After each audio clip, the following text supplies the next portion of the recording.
rescued baby sloths are learning how to climb.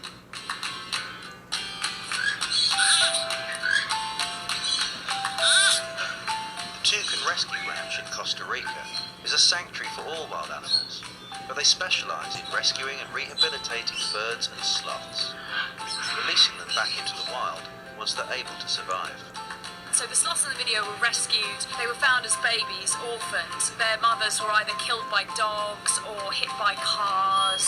So they're now being cared for by Leslie, who runs the Toucan Rescue Ranch.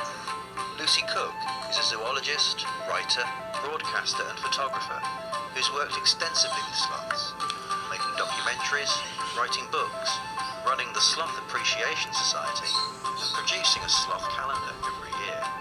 So I was out in Costa Rica taking photos for my sloth calendar, and I was particularly charmed by the Toucan Rescue Ranch and this kind of novel method that they have for teaching the sloths how to climb. It's very important if you're a sloth that you know how to climb a tree. It's pretty fundamental to being a sloth, in fact. She puts the sloths during the day on her veranda on rocking chairs, and then they climb up the rocking chair and they learn how to climb, and the rocking chair starts rocking and moving, and that's why it's such a brilliant way to teach them how to climb, because it mimics the movement of a tree, so it gets them used to something that's not entirely stable.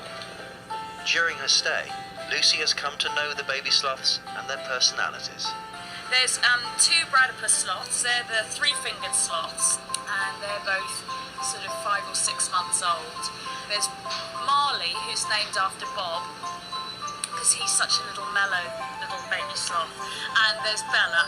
And Marley, in particular, has a bit of a cunning trick that he does when he's on the rocking chair. So all the other sloths like to sort of climb to the top and clamber around, but Marley climbs to the bottom of the rocking chair and then rocks himself to sleep down there. So he's not really doing a whole lot of exercise, he's doing a lot more resting. And then there's also Mocha and Latte, and they are two-toed sloths. Mocha is an extraordinary sloth because he just looks like a fuzzy bear. I mean, he's sort of insanely cute. And what's interesting is he's really aggressive.